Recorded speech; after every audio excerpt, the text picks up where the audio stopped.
Hi, my name's John Gonsior, and this is my wife Tracy, and we've been at the Kirk since 2011.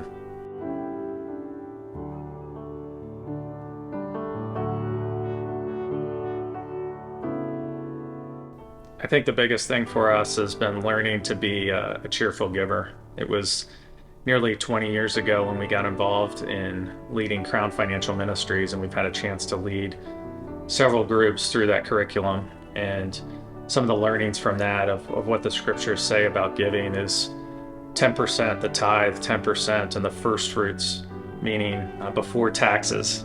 So knowing that our gross income, the first 10% is going to the Lord and just being obedient with that gift.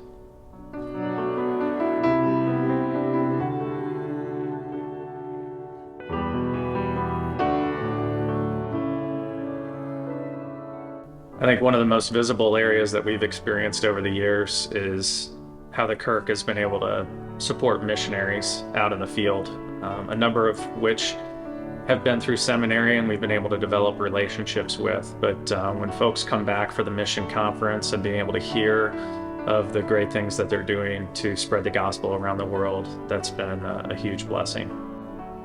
We had the opportunity to visit the Jakes in London last year, and it was such a blessing to be able to see them in their new environment and the work that they were actually doing.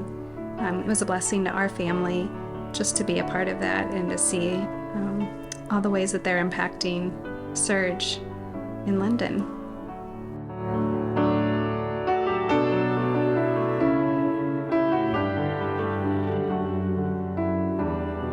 I think that we recognize that this is a challenging economy, challenging environment, and a lot of people are going through job transitions or job changes. So certainly understanding that everybody's in a unique situation. I think also we recognize that giving of yourselves doesn't have to be financial, that there are other things that we can give of our time, our talents, and just taking an honest examination of where we could possibly be stretching ourselves a little bit and reaching out in faith to support the Kirk and its missions.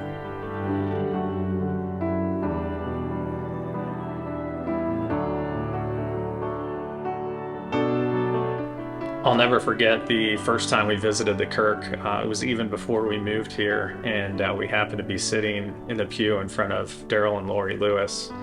And the comment was, "You're new here." And they took us by the hand after the service and introduced us around to many of the people who are in our generation.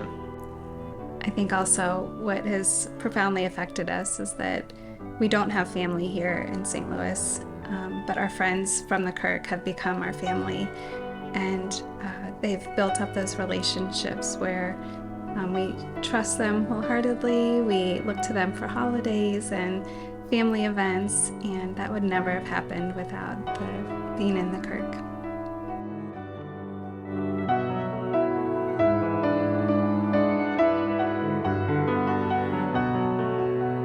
I think that what I would really want to close in saying is that 20 years ago, we gave up my salary, which was the significant breadwinner for me to stay home with our kids. And during that time, we were pinching every single penny. And then also adding kids into the mix. And it would have felt very comforting to keep our tithe, but we felt convicted that God still wanted us to continue giving. And the abundant blessing in the ways that He met us in those difficult times and continues to do so.